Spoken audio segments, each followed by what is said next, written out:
Putih Namo Buddhaya. Perkenalkan, nama saya Udin.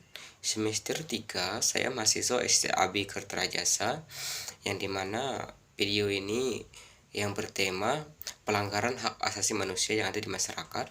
Nah, di video ini sebagai memenuhi tugas dengan mata kuliah Pendidikan Kewarganegaraan, yang dikampu oleh Bu Wina Damayanti. Sebelum kita memasuki pembahasan berikutnya, kita harus mengetahui apa pengertian dari pelanggaran hak asasi manusia. Secara umum, pelanggaran hak asasi manusia dapat didefinisikan sebagai tindakan seorang atau kelompok yang melanggar atau mengabaikan hak-hak dasar seseorang. Entah itu individu atau kelompok.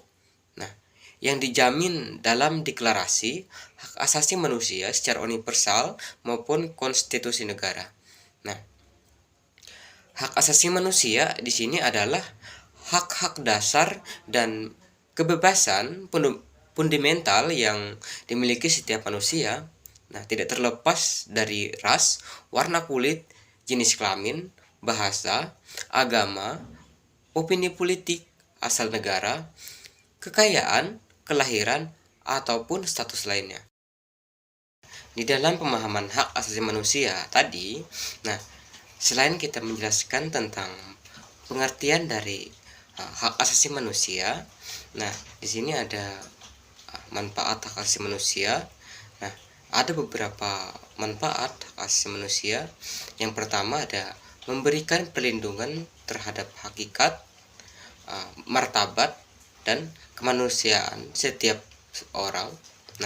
Hak asasi manusia melindungi setiap seseorang atau individu dari perlakuan semena-mena, kekerasan, diskriminasi, ataupun pembatasan secara berlebihan oleh negara maupun pihak lainnya. Yang kedua, menjamin keadilan dan kesetaraan. Hak asasi manusia memberikan jaminan perlakuan yang adil, setara, dan tidak diskriminatif kepada semua warga negara tanpa memandang latar belakang seseorang, ekonomi, budaya, maupun identitas apapun. Dasar dari demokrasi dan kebebasan. Di sini penghormatan terhadap hak asasi manusia merupakan syarat fundamental terbentuknya sistem politik demokratis dan masyarakat madani, di mana warga negaranya hidup merdeka dan sejahtera. Jadi yang selanjutnya, yang keempat, ada landasan pembangunan berkelanjutan di suatu negara.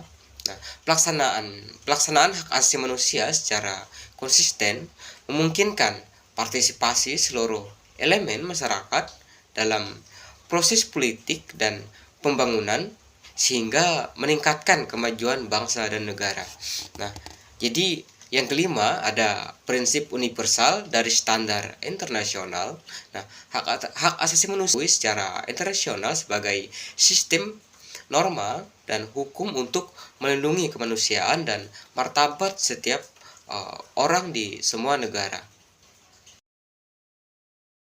Setelah kita membahas tentang manfaat dari hak asasi manusia tersebut, yang selanjutnya kita perlu dan pentingnya menghormati hak asasi manusia. Tentunya kita sebagai warga negara Indonesia. Di sini saya menjelaskan ada beberapa penjelasan mengenai pentingnya menghormati hak asasi manusia. Yang pertama ada melindungi martabat kemanusiaan. Menghormati hak asasi manusia yang berarti kita mengakui dan melindungi martabat, harkat, serta nilai intrinsik yang melekat pada setiap manusia tanpa terkecuali. Ini adalah nilai fundamental dalam peradaban. Yang kedua, ada menjamin kebebasan dan kesetaraan individu. Menghormati hak asasi manusia memastikan perlindungan hak setiap orang untuk hidup bebas dari mengejar kebahagiaan sesuai aspirasi mereka tanpa diskriminasi apapun. Nah, ini dasar bagi setiap pribadi untuk tumbuh dan berkembang. Nah, jadi yang ketiga ada dasar bagi demokrasi dan masyarakat madani. Maksud saya madani. Nah, penghormatan pada hak-hak sipil dan politik merupakan syarat terwujudnya sistem demokrasi yang dimana warga negara dapat secara bebas menyalurkan aspirasi politik mereka. Nah, ini penting bagi kemajuan bangsa dan negara Indonesia. Nah, yang keempat ada mencegah penyalahgunaan kekuasaan negara, menghormati hak asasi manusia, mencegah negara bertindak sewenang-wenang terhadap warga negaranya. Nah, ini penting agar kekuasaan negara tidak disalahgunakan dan menindas rakyatnya sendiri. Nah, dan yang terakhir ada yang 5, ada standar etika dan hukum internasional, prinsip hak asasi manusia di setiap telah menjadi standar etika dan hukum internasional yang disepakati hampir seluruh Indonesia. Nah, penghormatan hak asasi manusia ini mencerminkan komitmen moralitas sebuah negara terhadap nilai-nilai kemanusiaan secara universal. Pembahasan yang selanjutnya ada faktor-faktor pelanggaran hak asasi manusia. Nah, ini terbagi menjadi 3 bagian. Yang pertama, perspektif sosial dalam pelanggaran hak asasi manusia. Yang kedua ada ketidakadilan sosial. Dan yang ketiga ada konflik dan kekerasan dalam masyarakat. Nah, jadi pembahasan kita yang pertama tentang perspektif sosial. Nah, di sini terutama diskriminasi.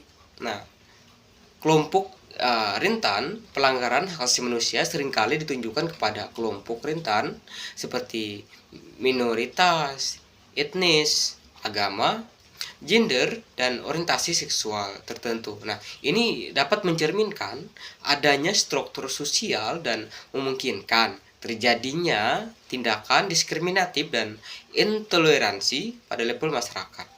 Nah, ini juga sangat penting bagi saya, khususnya kita sebagai warga Indonesia. Nah, mempelajari tentang perspektif sosial ini. Nah, lalu pembahasan kita yang kedua ada ketidakadilan sosial. Nah, di sini ada beberapa. Nah, ketidakadilan sosial di sini adalah situasi yang dimana terdapat ketimbangan, perlakuan dan kesempatan yang tidak merata di antara berbagai kelompok dalam masyarakat. Beberapa bentuk ketidakadilan sosial antara lain. Nah, yang pertama ada diskriminasi terjadi bila ada pembedaan perlakuan terhadap seseorang dari kelompok tertentu seperti etnis, agama, gender, orientasi seksual dan sebagainya. Nah, ini juga termasuk pelanggaran hak asasi manusia. Nah, yang kedua ada marginalisasi. Nah, ini merupakan proses peminggiran suatu kelompok dari akses politik, ekonomi, budaya, sehingga sulit berpartisipasi dalam masyarakat dan mengembangkan potensi mereka. Nah, jadi lalu yang ketiga, pembahasan kita yang ketiga ada pertimbangan distribusi kekayaan, adanya adanya jurang pemisahan antara kelompok kaya dan miskin misalkan. Nah, dalam masyarakat yang sangat lebar dan sulit dijembatani, nah ini menghormati mobilitas sosial. Nah, lalu yang keempat ada ketidaksetaraan. Nah, kesempatan maksudnya perbedaan akses terhadap layanan publik, nah, fasilitas umum, kesempatan pendidikan, pekerjaan, dan penghasilan yang tidak merata antar kelompok dan masyarakat. Yang kelima ada kesulitan, akses politik ketika suatu kelompok mengalami kendala,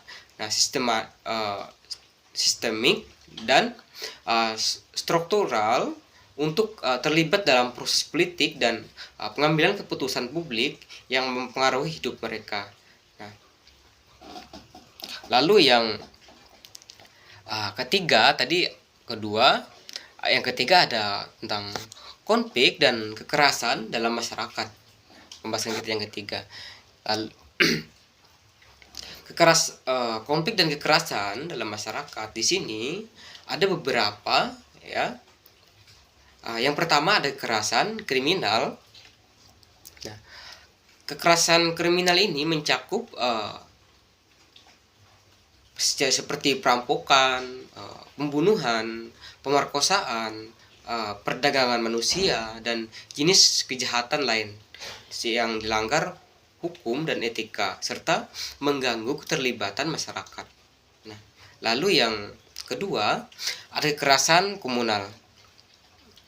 Nah, ini seringkali muncul akibat sentimen dan prasangka buruk antar kelompok dalam masyarakat seperti antar suku, agama, ras, dan budaya lainnya. Nah, lalu yang ketiga ada kekerasan publik. Kekerasan publik di sini ada kekerasan yang dimotivasi oleh ambisi atau ideologi politik tertentu seperti demonstrasi yang berujung ricuh, pengebuman, ya, pemberontakan bersenjata, dan bentuk lain penyalahgunaan cara-cara kekerasan untuk tujuan politis. Nah, lalu yang keempat ada kekerasan domestik. Ya, ini terjadi dalam hubungan rumah tangga seperti kekerasan suami terhadap istri, nah, dan kekerasan orang tua terhadap anak yang menyalahi etika atau moralitas kemanusiaan serta merendahkan martabat korban. Nah, lalu yang kelima ada kekerasan di sekolah. Nah, seperti membuli, ya, perundungan dan intimidasi yang dialami seorang murid oleh pelaku yang lebih kuat, lebih senior, atau lebih banyak jumlahnya. Ini pelanggaran hak-hak anak. Nah, ini juga termasuk pelanggaran hak asasi manusia yang dalam masyarakat. Lalu pembahasan kita yang selanjutnya ada dampak dari pelanggaran hak asasi manusia. Nah, di sini ada beberapa dampaknya.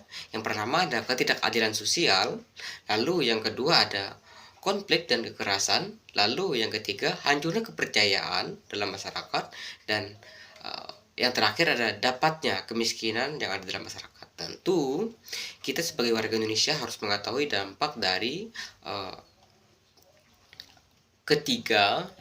maksud saya yang keempat hal tersebut. Nah, tadi dengan kita mengetahui dampak dari pelanggaran hak asasi manusia, kita dapat mencegahnya agar kedepannya kita tidak lagi untuk melanggar hak asasi manusia seperti itu. Lalu pembahasan kita yang selanjutnya ada tanggapan dan upaya penyelesaian pelanggaran hak asasi manusia. Nah, di sini ada beberapa. Yang pertama ada memanfaatkan teknologi. Dengan kita memanfaatkan teknologi, kita dapat menginformasikan sesuatu yang terjadi di dalam masyarakat kepada hak-hak yang berwenang. Seperti itu.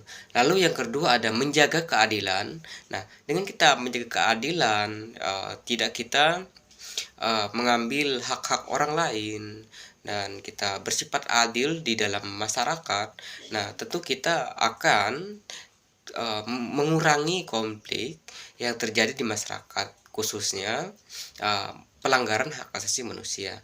Lalu yang ketiga, perlunya pendidikan dan kesadaran yang mendalam, yang ini sangat penting kita pelajari dan kita terapkan di dalam dunia bermasyarakat khususnya. Nah, khususnya kita sebagai warga Indonesia. Nah, jadi pendidikan ini sangat penting untuk menghindari yang namanya konflik yang ada terjadi di dalam masyarakat, khususnya pelanggaran hak asasi manusia. cukup sekian pembahasan atau materi yang dapat saya sampaikan pada di video kali ini. Semoga kita dapat mengerti dan memahami dampak dan manfaat dari hak asasi manusia. Saya akhiri, Sutiautu, Namo Buddhaya.